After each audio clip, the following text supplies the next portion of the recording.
Assalamualaikum warahmatullahi wabarakatuh. Haturan mitra, alhamdulillah Mang Barna tiasa nepangan di mitra sadaya bade mangdongengkeun deui wae mitra, neraskeun hanca garapan dongeng anu katuna carios kalayan judul Rana Beng Serat karangan Ki Leuksa. Ieu dongeng kahaturkeun ka mitra kaum dangu sadaya anu mugi-mugi ngajandankeun pangbeberah kana manah, panghibur kalbu minangka mulangkeun katineng kana carita-carita Sunda. Mitra dangu urang teraskeun hanca nu katuna waktos dinten kamari.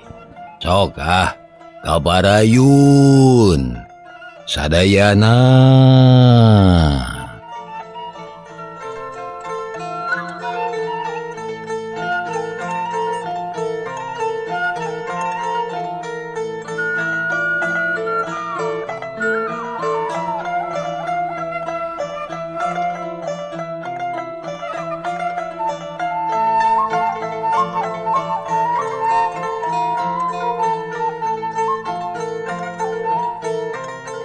Mitra dangu hanca nu katuna waktos dinten kamari teh upami telepat parantos dugi ka ya na bet sumangetna teu puguh bayar teh mah.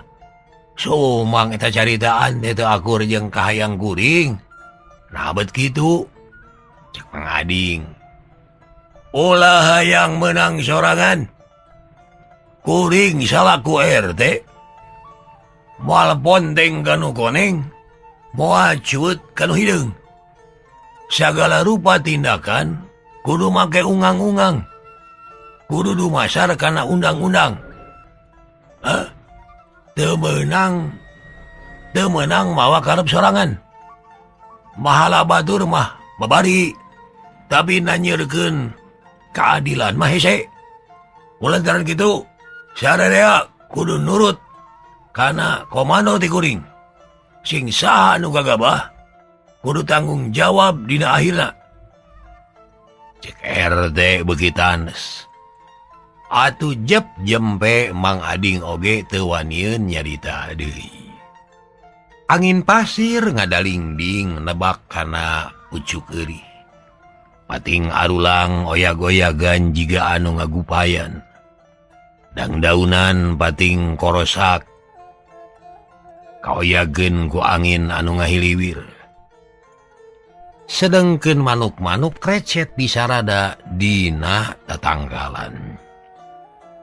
Harita Mang Ading jeung baladna geus mernah dina panyumputan. Malah Pak RT oge geus nyumput. Ngan teu jauh teuing di jalan. Malah mah kaciri keneh. Da ukur kahalangan kurungkun laja jeung koneng gede ngahaja ngarah babari nyampeurkeun nu ngaliwat. Dina waktu nu sarua di jalan aya anu laleumpang tiluan, bangun anu salsenaker. Lalaki duaan awewe saurang galecok ngobrol bari suka bungah gogonyakan teu ngingetkeun kana kacape. Bekirila beki deket kanu megat beki sidik jeung beki atra. Jelas pisan nu datang teh Karmin jeung Sari dibarengan ku Harli minangka pangawalna. Da harita teh Harli mah teu poho nyelapkeun siku-siku. Keur ngajaga diri bisi aya mau ngamuk gajah meta. Akang mah waas ari ngalewat ka dieu teh yeuh. Cek Karmin. Naon waasna Kang? Waas basa mimitinya hau lemur sampah ka. Harita teh leumpang duaan jeung Harli. Kira-kira tengah peuting sabada jajab dua awewe nu tetela ririwa bolongkotan. Ririwa. Sok heureuy akang mah ulah nyingsieunan atuh mangkaning tereh burit. Sari ngadeuketan leumpang nak muntang kana leungeun Karmin. lain nyingsieunan deui malah lakon zaman katukang. Baheula. Bisi teu percaya mah tanyakeun eta ka Harli. Bari ngareret ka Harli Karmin teh. Nanya Kang Harli. Nyaan makaning mani gareulis awena teh. Panyana teh lain diriwa. Mun nyaho mah moal diguguk ka hayang ih. Ruas gareureunnakeun matak meringkak bulu punuk. Geus ulah ngobrolkeun jurig sieun. Ngobrolkeun naon atuh nu teu sieun? Ngobrolkeun mending ngobrolkeun jelema we da loba lalakon mah. Nyaheug, sabab akang inget deui kana lalakon mah heula. Dina mangsa mungaran tepung jeung sari. Harita teh mata kreuwas deui. Teu pupuguh ngaton dipegat ku nu garjul. Mun lain injo aki jama mah buangan kari jenatna akang teh. Cek Karmin inget ka zaman bareto. Masahan mogatna min? Apaan si Mirja jeung baladna? Pepotongan sarinya. Geus ulah nyaritakeun deui si Mirja sebel. Jurig ulah, si Mirja ulah. Na kudu nu mana atuh? Karmin nyerengeh seuri. Sawangan ka alam nu geus katukang, kalah beuki bengras naremongan. Barang keur jongjon ngobrol. Cileng aya nu luncat tinu bala. Langsung ngabadega tengah jalan. Barinya kelan perah bedog. Sari ngajenghok Adi Karmin olohok teu ngiceup-ngiceup. Sedangkeun Harli taki-taki. Bisi aya anu teu dipiharep. Eureun heula. Ulah rek nanya ka Andika tiluan, eureun. Cek eta jalma nu tayelian iwati Pak RT. Nu sejen geus tatan-tatan nunggu komano tapi bari nyumput. Asa di zaman baheula bet asa dina dongeng ge mah. Dinusuni saeutik bet aya bega. Nyi bet asa dina dongengnya. Har. Geus eueuh pagawean sejen nu halal gitu. Geus teu zaman ngabega teh. Aya-aya wae ieu mah. Jeung deui moal hasil kabegal ka kuring mah. Da kuring oge boga hojah atuh. Cek Karmin tatagnaker. Tegedag bulu salamar hatena geus gili gerek ngabelaan sari tapi ka puput umur. Mendong gagabah ngomong deh. Daing malain begal tapi rek mariksa ka sakureuse mah nu datang ka lemur ieu. Bisi maneh teu nyaho. Kami teh RT. Komo beuki salah. Piraku pangkat RT kitu pata. Mariksa semah mah lain di dieu tempatna. Tapi kudu di imah mun kuring asup ka hiji imah. Terus sampeurkeun, tanya surat keterangan, tanya maksud jeung tujuan. Lain ku cara kieu. Salah teteh RT. Ai sugan teh mah becus jadi RT. Karmin beuki wani. Atuh mending ngahulang RT teh kasadekeun ku Karmin. Eta mah urusan goring. Reki oge tujuanna mah sarua. Pikeun ngajaga keamanan. Nya, tapi kudu sopan. Santun. Kurang sopan gitu. Naon salahna nanya di jalan? Salah. Sabab carana jiga begal rek ngagarong. RT mah lain kitu da kudu make tata krama anu luyu jeung aturan. Ulah ngerakeun RT nu sejen atuh. Sabab nu sejen mah teu kitu. Saropan balagur. RT ngahulang dikitukeun ku Karmin. Luak liuk bari neureuyan ciduh beak piomongin. Mun ngagugu nafsu mah hayang ngamek. Ngan rokaya. Geus kapikir ku manehna oge mun ngamek bakal leuwih goreng sangkaan Karmin. Akhirna RT teh ngagupayan ka Mang Ading. Nah atuh ana buru-dul teh kabeh bari yil. Sabab disangkana isyarat ti RT sangkan bijil kabeh. Aya naon ieu teh? Kaos jaman goromolan wae teh. Sugan teh mah RT we sorangan. Naon keur ucing sumput keur paperangan ieu teh naon? Cek Karmin bari unur-unuran. Leungeun katuhunya kelan sari sedengkeun sari ngajenghok. Sabab di antara anu ngepung temong hiji paroman, hiji tangdungan, hiji jalma nu tayelian iwati bapakna. Kak Karmin, itu bapak pipiluan megat. Tenang, Sari. da urang mah teu boga dosa. Tenang. Alah, teu kudu sieun. Singsa nu wani ngaroga hala tanpa sabab, wa akang mah rek dilaporkeun kanu wajib. Mang Basri rek sina turun tangan sakalian. Nah, sana teh Karmin geus nekat. Mun manehna meunang cilaka rek ngadoni ka Basri. Tahan, ulah wae gerak tahan. Bandungan heula ku sararea. Pak RT nyegah sangkan ulah aya kejadian naon-naon. Da tadi ge teu marentah biji ya. Rek dikumakeun heula Pak RT. Ulah diajak cacarita manusia kieu mah. Takol huruna tuh man. Cek Mang Ading geus teu sabar. Papa, sari ngagero tapi tetep muntang. Kak Karmin kebeg Mang Ading neuwas. Pacampur jeung Ato sabab sidik nu nyalukan teh anakna. Sari, ka dieu, ulang hiji jeung jalma gejul, ka dieu. Mang Ading ngagupayan nu sejen ngalugas bedog bangun galak. Atuh Karmin teh jadi nekad serog maju salengka. Bapak-bapak, saderek dengekeun omongan kuring. Naon maksudna ieu teh? Nah rek ngabegal atawa rek ngajagal? Saha nu dimaksud balakajul?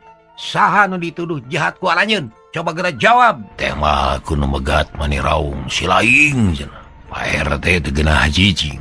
Mana buktina? Karmin nanya deui teuneng jeung ludeung.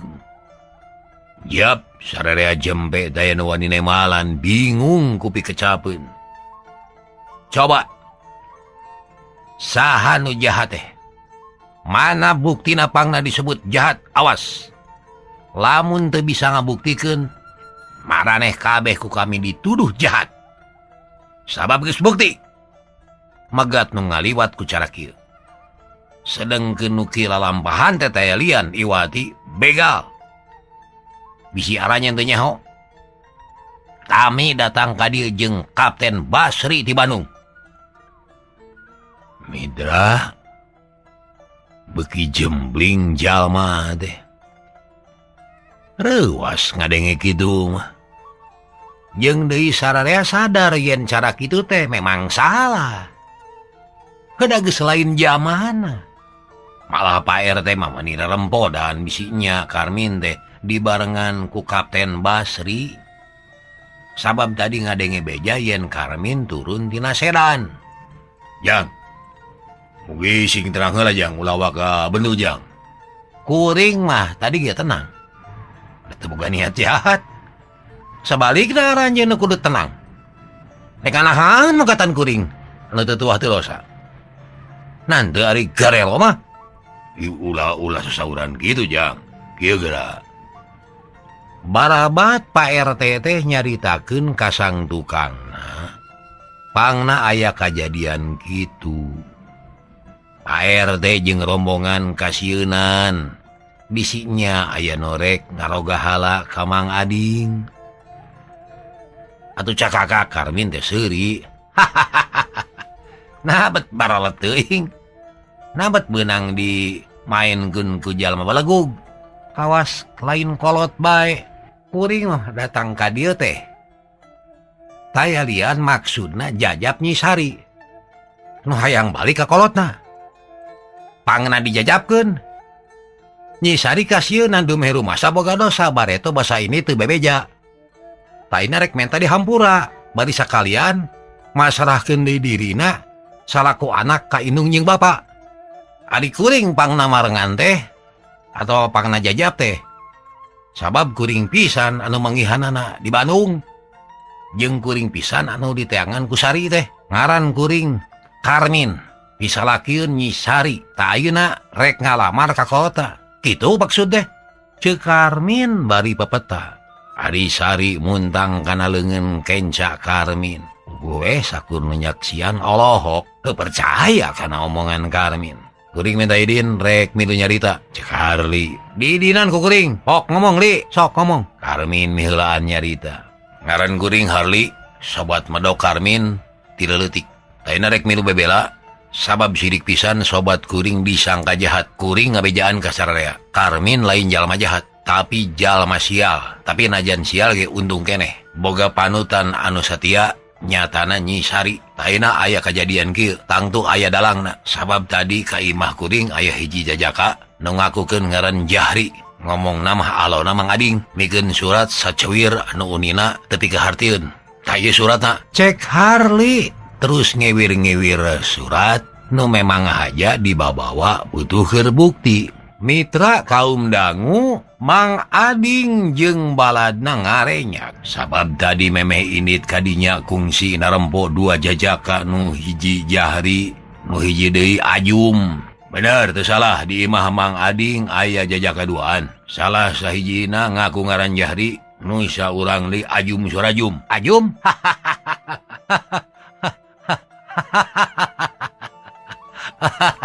Aduh, bagja teman mun aya si Ajum mah. Kuring apal pisan si Ajum teh kungsi rek merkosa ka Nyisari.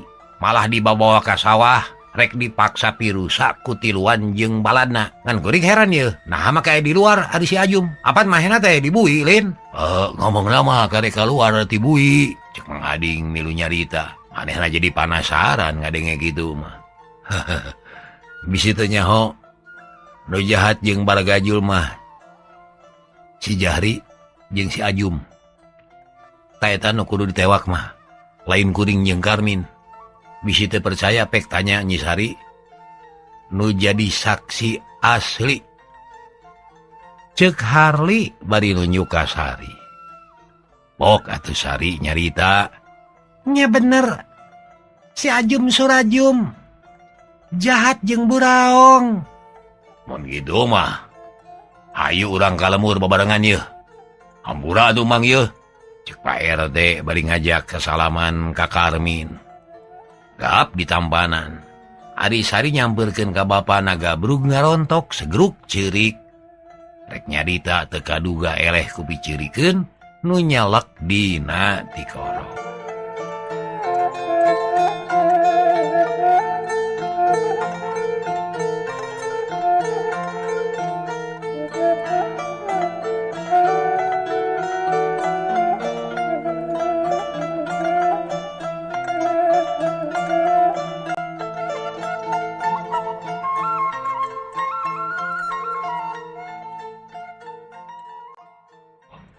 Geus Nyai, geus. Teu kudu jeurik. Anggur masing suka bunga, sabab geus bisa ngariung deui jeung kolot. Kasalahan hidup dihampura lahir batin. Sabab kejadian ieu lain salah hidup, tapi salah bapa. Cek Mang Ading bari ngusapan buuk anakna. Nuhun Pak, abdi kaduhung teu ngagugukanna papatah bapa. Duh Pak, abdi teh sangsara tunggara ampir-ampiran teu bisa balik. Lamun tetepung jeung Kang Karmin mah duka kumaha nasib abdi teh. Bae da geus kalakonan. Eta mah anggap we minangka panebus dosa. Hayu urang ka imah karunya ka indung maneh tuh. Udang peuting tada janglar. Balas mikiran nu jadi anak. Ayo ada king. Ayo. Mangga Pak. Karmin narik napas jero. Lugina geus nempo kitu mah. Bring sararea ngajugjug ka imah Mang Ading. Ngiringkeun Karmin anu ngareneng jeung Sari. Dikawal deui ku Harli. Atuh nu tadi narek megah teh jadi mapag. Jiga mapag menak nu ti dayeul. Barang anyog ka imah. Bisar mah tuturubun muru anakna lantaran ti kajauhan ge geus sidik. Yen anakna datang gabrug ngarontok ka Sari di galentoran, bari diceungceurikan. Tina awahing kusono jeung atoh. Bisa tepung deui jeung nu jadi anak. Bagea anak king geulis anak emak. Nah, ka mana wae atuh hidup teh. Mana teganya teuing ninggalkeun emak jeung bapa. Kumaha geulis? Salamet. Cek pisar mah. Bunga tapi bari carina kedak. Salamet mak. Salamet. Syukur ari salamet mana geuning manilin tuh geulis bersih gini. Dadeuh teuing anaking nuhun. Bisar mah teu malirek kanulian. Ngagugulung Sari we bakat ku Bunga. Ari Karmin jeung Harli geus marenah ditepas di sanghareupan ku Mang Ading jeung Pak RT. Nu sejen dariuk dina golodog. Tapi aya oge nu miru ka jero nyarane kana bilik. Palobana mah ngajajar di pipir, bari ngobrol di barungku suka seuri. Sarmah, bagus ieu bageakeun saya mah nu bela ka si Nyai. Yeuh ka dieu yeuh.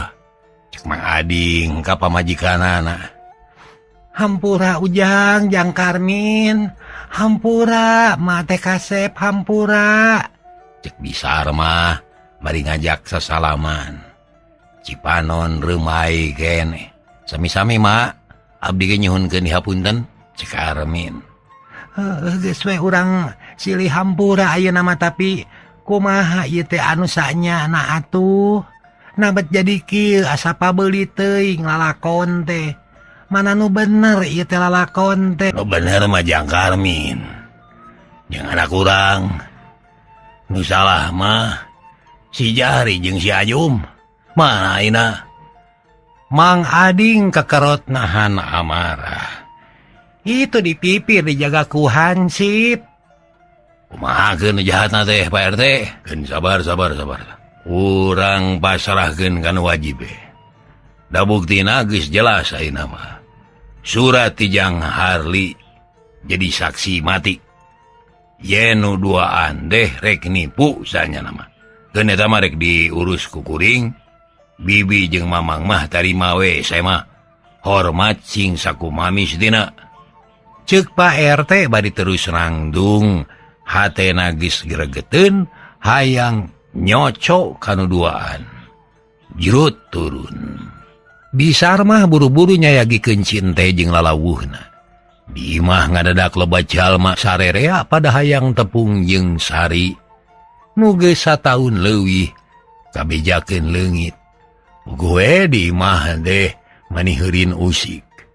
Raong naranyakeun ka Sari, matak bingung pikeun emalan. Ngan untung, nu nempo teh teu kabeh lengo. Aya bae nu hideng mawa kadaharan, atuh langsung we disuguhkeun recok barang dahar, kawas dinu boga hajat. Sanggeus salse Mang Ading nanya ka Karmin, "Jang, daina mah geus salse jeung tunganina.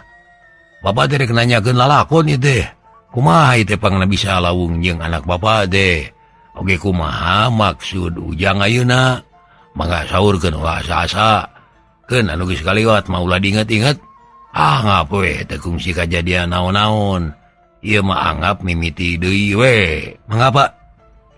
Ku abdi bade dipedar. Nanging moal sadayana margi diantawisna aya anu sifatna pribadi.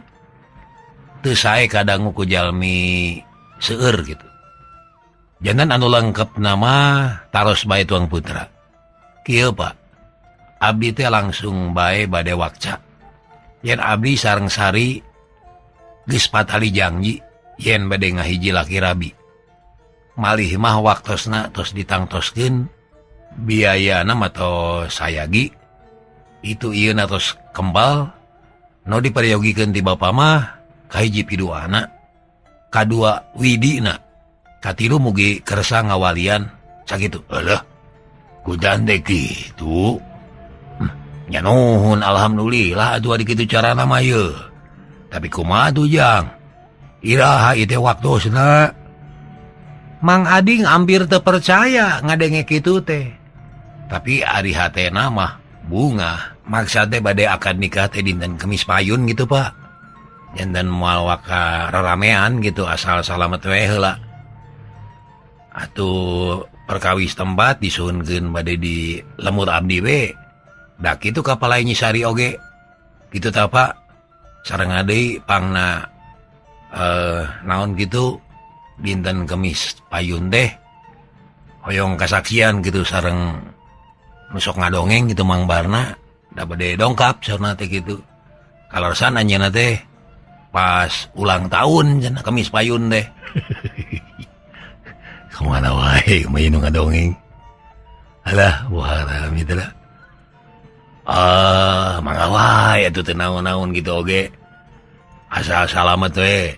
Nuhun atuh ari geus kitu mah. Bapa mah nya tujuan pisan. Doa sarta sayagi Ker ngawalian da begitu ge kewajiban bapak. Nyaheg moal dihalang-halang ujang. Nuhun atuh ari kitu mah Pak. Dangan sakitu maksud nu utami nama. Tak geuning. Itu maksud Jang Karmin teh Sarma. Kumaha satuju ari maneh Sarma? Ari Kang Ading. Kuring mah satuju wae jeung tibatan anak ngulayaban teu puguh mah yeuh. Mending oge buru-buru dikawinkeun. Komo da ieu maka lalaki pilihanana. Kahayangna moal matak jiwat kana hate. Prak jalankeun. Kuring mah moal ngahalangan. Doa pisan muga sing salamet. Nya syukur. Tak gitu geuning ti indungna oge ujang. Nuhun alhamdulillah katampi Bapak, Ibu. Mitra, Nyi Sari mani teu sirikna surak atoh ngadenge babadamian anu lancar mah. Nyi Sari agulna keur dunya teh asa nu sorangan. Tina awahing ku ngarasa bagja, gabruga rontok ka indungna nyuuh kana lahunan. Mak, hampura abdi teh mak. Abdi rumasa gede dosa. Loba kasalahan ka emak ayeuna mah ngawidian. Nuhun pisan mak. Geus nyai geus. Ulah mikira anu geus kaliwat mah geus. Ayeuna mah yeuh sing gede hate, sing suka bunga, sabab geus tepi kana milikna. Kudu ngahiji laki rabi jeung Jang Karmin. Lain kahayang ti bareto eta teh jeung Jang Karmin teh. Nuhun geulis, nuhun geuning perjuangan hidup teh hasil. Cek bisar mah mani agul. Atuh geus puguh kitu mah sarerea suka bunga. Galecok ngobrol sagala dicaritakeun. Sabagian aya nu milu ka Pak RT. Jajab Ajum jeung Jahri rek disetorkeun kana wajib. Sabab geus bukti nyieun kaonaran di lemur Campaka sarta geus ngarancanakeun rek nyiksa Harli. Satuluina saenggeus parat babadamian sarta sagala rupana geus beres. Karmin mah amitan heula rek balik ka Cikekes.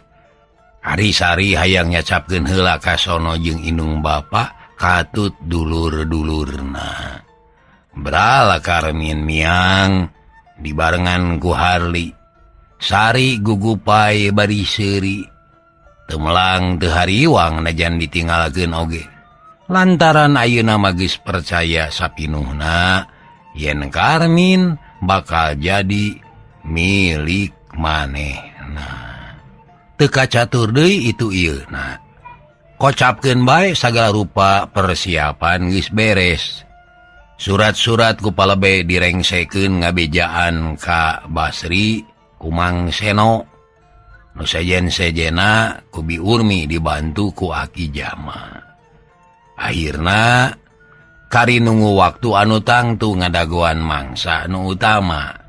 Karmin geus taki-taki beurang pada ngagonyak peuting pada nyiniran maklum ka calon panganten. Sok loba nu ngarereakeun. Saurang oge eueuh nu nyaho. Yen Karmin geus kungsi kawin. Sarta jeung Sari ge geus jiga nu rumaha tangga. Ngancan aya nu nyaho yen Sari geus 2 bulan kakandungan. Nu nyaho iwati jinisna ditambah ku kulawarga Basri katut Mang Seno. Cunduk waktu ninggang mangsa poe nu dianti-anti geus katepi mangsa nu didagoan geus kasorang. Poe Kemis geus ngajadi. Panghulu geus cunuk para ondangan geus daratang ngalingkung di imah Karmin rek nyaksian akad nikah. Basri sakulawarga geus datang. Mawa rupa-rupa kue jeung oleh-oleh sejena. Atuh puguh hajat teh tamah reug-reug. Asa aya anu ngajejeran. Poe eta kulawarga Mang Ading ge daratang ngaliud. Teu kaampihkeun da puguh imahna leutik. Ukur dariuk di balanongan. Tapi sarerea ngamaklum da puguh semaha teh loba. Teu loba catur perak panganten dirapalan disaksian ku sepuh-sepuh anu raket keneh pertalian kulawargana jeung Karmin. Malah mah Aki Jama ge panghareupna. hayang sidik nyaksian incu nu dirapalan. Daya itu estu lancar daya halangan. Sabada dirapalan panganten munjungan kanu ngariung. Sarerea suka bunga milu bagja ka Karmin jeung Sari. Nu mungaran nincak lalakon anyar. Ngambah sagara rumah tangga. Ngudag pulau tujuan nyatana bagja dunya akhirat. Para sepuh sadaya miwah para sadarik mangga ngaleut saya ya. Oge disuhunkeun piduana supados panganten aya dina kasalamatan. Mulus rahayu berkah loba rezekina. Ceuk Basri bari nangtung paroman marahmai nandageun nu suka hate. Leut para ondangan rek ngawilujengkeun ka panganten ngantai hiji-hiji. Sasalaman jeung panganten Karmin Seuri nyisari ge nya kitu. Komo mun tepung jeung sobat make silih rangkul sagala rupa. Poe eta mah cacap ka Bunga Sari teh. Nyeri peurih geus kapangih larawirang geus kasorang. Ayeuna kari senangna. Min bagja heuy teu burung laksana geuning wilujeng min nya. Ceuk Harli bari nyerenge. Gap sesalaman pageuh pisan. Berkahna tina bantuan maneh li. Tujuan kuring ka kontal. Ya syukur sing lambat-lambut lah. Sing nuntut raut sing tepi ka pakoter kitu. Cek Harli terus sesalaman jeung Sari. Hari satuluy nama kasadekeun ku nu sejen. Harli nyoloyong gek diuk dina kursi urut tadi. Ngabaheuhai bari udud. Hatena lugina milu bunga ka sobatna.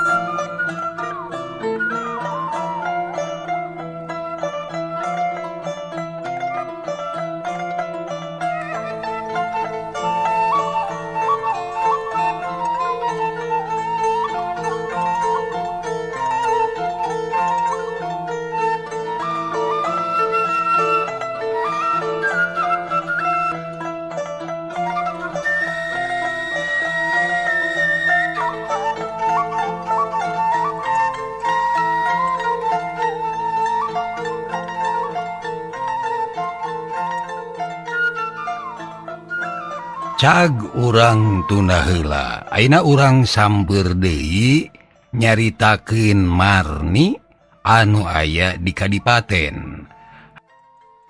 Kaayaan Marni keur meujeuhna sono bogoh ka salaki, keur meujeuhna tarik kasukaan atuh. Najan geus hampir 5 bulan oge asa cikeneh we pangantenan. Da puguh tepungna ukur 2 peuting dina sabulan. Hiji mangsa dina tanggal ngora. Sakumaha biasa, Karmin sok datang. Kebiasaan anak kira-kira jam 1 atau jam 2 berang. Paling sore sapada asar.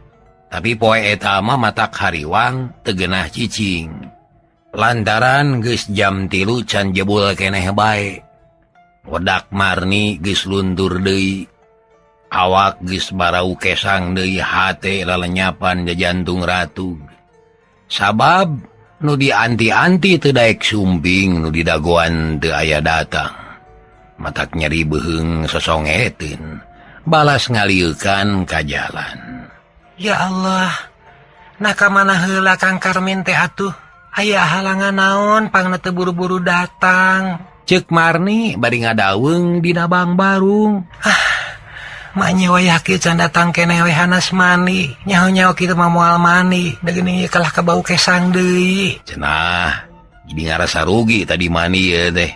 Pohara nya mitra. Sedengkeun indungna geus lol-dilol deui ti lawang tengah. Nampoan Marni nu keur megat salakina. Tapi ditepas jempe wae teu kadenge ngedepurukna sora sapatu. Teu kadenge anu silih bageakeun. Nyai, geus jam sabaraha ieu teh? Itu sangu geus tiis deui. Jam 3 leuwih tapi kumaha atunya? Da Kang Karmin teu mall palang siang. Teu kebat nyaritana. Ulah sok boga pikiran goreng. Bawa teuing mobilna hese atawa aya halangan. Maklum apa digawe di pamarentah bisi aya tugas anu sipatna ngadadak. Inungna ngalalemu hate Marni. Tapi hati abi lelenyapan, sumeblak tepuguh rasa. Eta mah biasa perbawa anu nineng jeung gandung. Mah. Gerung aya beus reg eureun sisi jalan. Jelas pisan di imah. Marni curing hak juru turun kaburuan rek muru ka sisi jalan. Tapi katara aya nu turun. Lain Karmin tapi aki-aki. Mawa tanggungan. Dius beus namah maju deui ka jurusan Cirebon. Marni ngarahu hanyelu ka bina-bina. Ulu angen meni asa seueul. Ya Allah, da geuning aki-aki eta mah. Ari Kang Karmin mana atuhnya? Gek diuk deui dina golodog. Hatena beuki lumenyap. Marni ngareretan kana jam geus pukul 4 leuwih. Tapi Karmin can aya jebul antukna tepi ka sareupna. Nu didaguan teh eueuh wae. Marni camerut, gebrug panto dipeneutkeun bus ka kamar. Geblug mebeutkeun maneh kana kasur, nangkeup guguling bari cari nakdak. Dasar budak ngora. Sok tah sabarnya adi budak ngora. Tapi kita da nyeta meureun keur anyar pangantenan keneh. Cek indungna ngagereneng terus ngaleos ka dapur. Marni mah diantep sina ngagugulung parasaan da teu beunang di lelemu. Beurang kaganti ku peuting, hawa robah jadi tiis. Di luar reang soraga angjing jangkrik sakapeung kadenge ngagerungna truk. Anu bangun berat jigana bae, narik lauk asin ti Cirebon ka Bandungkeun. Harita geus pukul 8 peuting. Marni can sare masih keneh can uluk ditepas. Sorangan eueuh nu maturan. Baju can ganti. Mani ge henteu da inget wae ka Karmin. Sangu jeung deungeuna geus tariis mangkaning geus sayagi ti beurang keneh. Reg aya beus eureun, Marni curing hak. Da jantung ratu greket muka panto. Terus mureleng ka jalan susuganan Karmin nu datang teh. Tapi lebeng teu kadenge sora-sorana acan. Laketei deui atuh awak Marni teh. Asa leuleus lungse taya tangan pangawasa. Gek deui diuk cara tadi. Nangeuy gado bari ngalamun. Marni. Cager. Wahara mitra hanya ka bujeng neng nong. Dinten enjing insyaallah kumang diteraskeun deui. Nuhun kana paratosanna, hapunten samudaya kalepatan. Billahi taufiq wal hidayah. Wassalamualaikum warahmatullahi wabarakatuh. Ciao.